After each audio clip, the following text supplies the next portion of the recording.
In December of 1800, Napoleon Bonaparte had only been the head of France's government for a year, but some people already wanted him dead. In this episode of Footnoting History, we cover a failed attempt at assassinating the future emperor.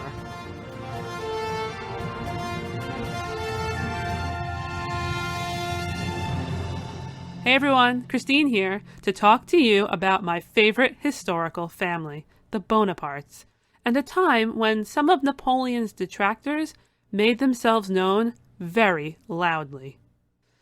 On December 24th, 1800, Napoleon Bonaparte was at home. That is to say, he was in Paris, France, at the Tuileries Palace. The palace was located on the right bank of the River Seine, and although it isn't there now, if you can imagine the Museum of the Louvre, you can get an idea of where the palace used to stand. At this point, Napoleon was still 4 years away from being crowned emperor. Instead, his current title was First Consul. This means he was one of 3 men who were supposed to head the French government together. In theory, this was a title meant to eventually change hands. But because this was 200 years ago, we know that that never happened.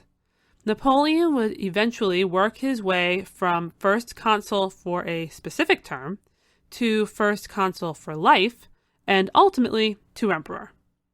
But, as I said, this progression was still in the future. Now, Napoleon was relatively new to power, having only worn the First Consul title for a year. You see, following the end of the Reign of Terror, that period of the French Revolution where you were lucky if you didn't lose your head, a government formed in France called the Directorate. This governing body, in Napoleon's estimation, was not good enough, and he thought that he could do better. So, in November of 1799, he staged a coup. Virtually overnight, the Directorate was relegated to being just another overthrown government in France's history. The consulate was formed, and Napoleon was at its head. The time after the coup was a very busy one. The consulate was made official through a new constitution. But a new government does not automatically end old wars, and Napoleon's coup occurred smack in the middle of one between France and a coalition of European powers, including Britain and the Austrians. As a member of France's military prior to the coup, and a military man till the end of his days, Napoleon knew that there were still battles to be won, so he returned to the field in a campaign that culminated in a victory over the Austrians at Marengo. He began peace negotiations with them, while also making diplomatic agreements with both the United States and Spain, and seeking to improve relations with Russia. On the home front, the consulate enacted regulations such as putting a limit on how long a person could be held without trial, and started a national bank. Napoleon also began to work on religion. France had been at odds with the Catholic Church since it was suppressed during the heyday of the Revolution. So, here too, negotiations were quietly started with the aim of repairing relations with the Church. You began to see Catholic worship allowed more often, and priests became more prevalent in Paris. There were a myriad of other things going on as well, but this is just a snippet to show you that Napoleon was anything but complacent in his new role. Not that it means that everybody approved of his actions. Which brings us back to Christmas Eve 1800. On this night, Paris was abuzz because there was an oratorio going to be performed, Haydn's Creation. The Bonaparte party gathered at the palace with the intention of attending, though decades later Napoleon's stepdaughter Hortense would recall that Napoleon was not particularly enthusiastic about the outing. The group was split between 2 carriages. In the first was Napoleon and several male members of his entourage. In the second was Josephine, Hortense, Napoleon's sister Caroline, who was heavily pregnant, and Jean Rapp, one of Napoleon's aides-de-camp. Napoleon's carriage left first, with Josephine's not leaving for another few minutes. Why, you ask? Because of a wardrobe issue.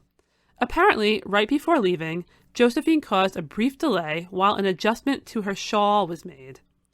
Once everything was set to rights, the carriage went on its way, following the same route as Napoleon's, but not immediately behind it. What should have been an unexciting, short ride from the palace to the theater ended up being anything but. As the carriages came upon the Route Saint-Nicaise, which doesn't exist anymore, there was a terrible explosion. It sent a vicious shock through the street. In Josephine's carriage, everybody was safe, though there was a mercifully unnecessary period of concern for Caroline because of her pregnancy. Hortense suffered some cuts from broken glass, but otherwise, everyone was safe and unharmed even if the carriage was damaged. They were immediately then concerned for Napoleon, since they had no idea what his status was. What they did know was that all around them was a disaster area. Multiple people were killed by the blast, while more were injured. The carnage was appalling, and property damage was extensive. Josephine was upset and frantic about her husband's fate, shaken by her own proximity to the explosion, and likely also distraught over the devastation outside. As soon as she learned that her husband was not only unscathed, but had also, believe it or not, continued on to the theater, her carriage followed suit.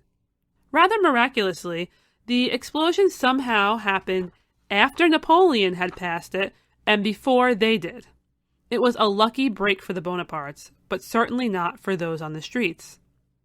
Once at the theater, they found Napoleon in perfect health and far less agitated than his wife.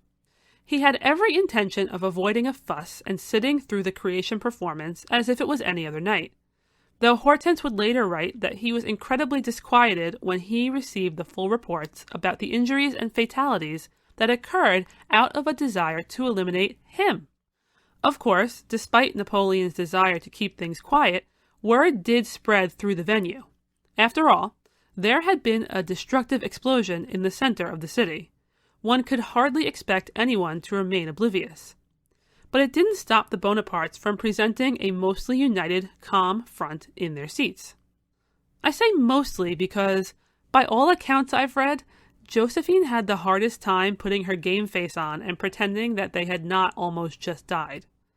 Still, the effort was appreciated because once the audience was aware of their near miss, the consul and his family were cheered for escaping disaster. Later, Napoleon and his party returned to the palace for briefings and meetings. Unfortunately for the performers, who nobody ever really talks about, I highly doubt that many people attending that night actually were able to focus on the oratorio. At this point, it's a good idea to talk about Napoleon's ability to put on that mask of calmness in the immediate aftermath of an assassination attempt, because it is somewhat remarkable. I mean, one reason he could do this, of course, was because of his experience leading in the military. We can also be sure that he knew how bad it would look, not to mention the hysteria it would cause, if he gave the impression to the public that he was shaken and everything was not under control. The panic of a leader would not exactly inspire the confidence of his people. But for our purposes, we should note that though this attack was the most severe, it was not his first brush with an attempted assassination. Yes, in only 1 year of power, there was more than one attempt on his life. Annoyed rumblings are always going to exist when someone takes power for himself, and Napoleon's coup was not the exception to this. Plots and plans were being uncovered on a fairly regular basis. Outside of the Christmas Eve attempt, the other most notable incident took place only 2 months before in October. This assassination plot was built around the intention of stabbing him on a night at the theater, but it was foiled. With these two plans so close together, it's a wonder Napoleon ever attended a performance of anything ever again. 1800 was clearly not his best theater-going year. But back to December. As word spread of the Christmas Eve explosion, it became clear that it was the result of a bomb planted on a cart along the anticipated travel route. This device became known as the Infernal Machine. While the October plot was truly targeting Napoleon himself, the plotters who created the Infernal Machine and planted it in the middle of a populated street that was definitely going to have people there who wanted to see the first consul and his wife pass, surely knew that whether or not they successfully assassinated Napoleon, many other lives would be lost. There was no disagreement that this was a severe issue. So, who were the people most likely to be moved to such an action? There are two groups on which the suspicion immediately fell: the Jacobins and the Royalists. The Jacobins were those who had no love for the monarchy of the past and were instrumental in supporting the French Revolution and the guillotine-crazed Reign of Terror. They did not support Napoleon's coup or his new form of leadership, and they knew what it felt like to be in power, since, not too long ago, they enjoyed dominance in French revolutionary politics.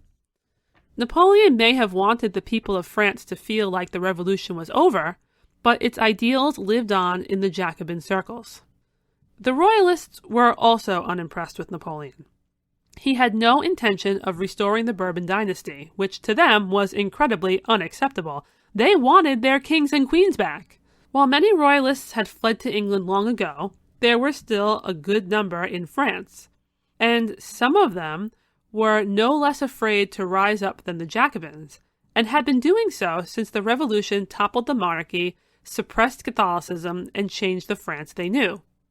They were particularly willing to do so with funds given to them by Britain, because Britain also enjoyed the idea of removing Napoleon, since they had been embroiled in a war with France practically since the outbreak of the Revolution, and would remain so until peace was reached in 1802.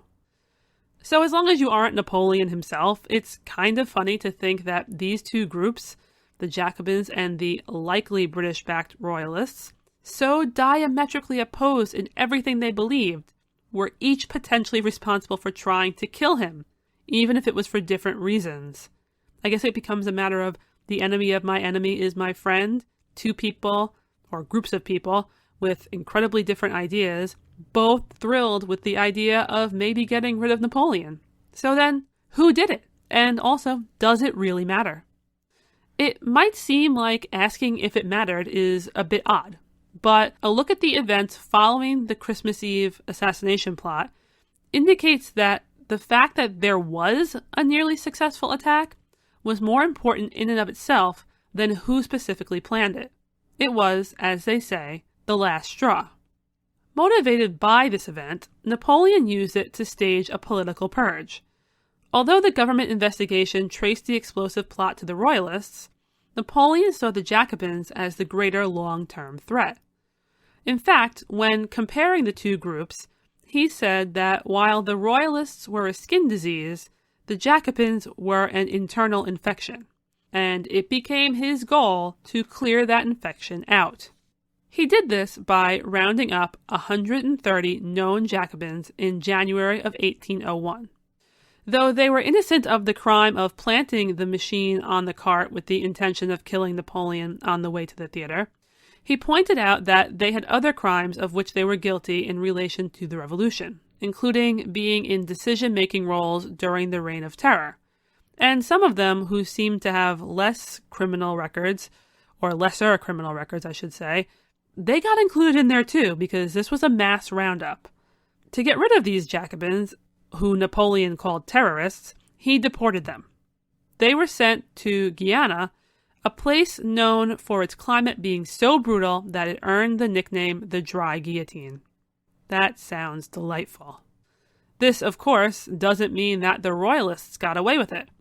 Those who could be traced to a part in the plot, who totaled in number less than 10% of the amount of Jacobins rounded up, had a meeting with the actual guillotine not too long after the first purge.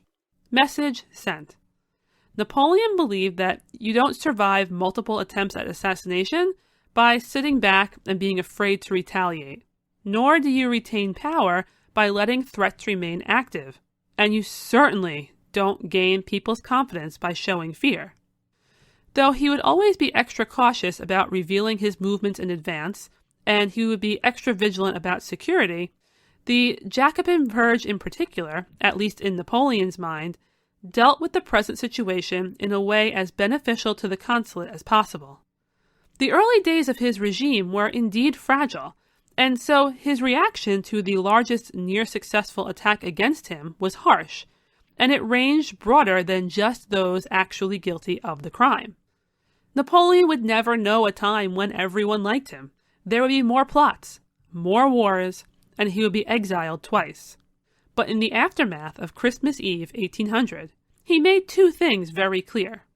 He had no intention of going anywhere, and the world better allow him to attend the theater in peace. This has been Footnoting History.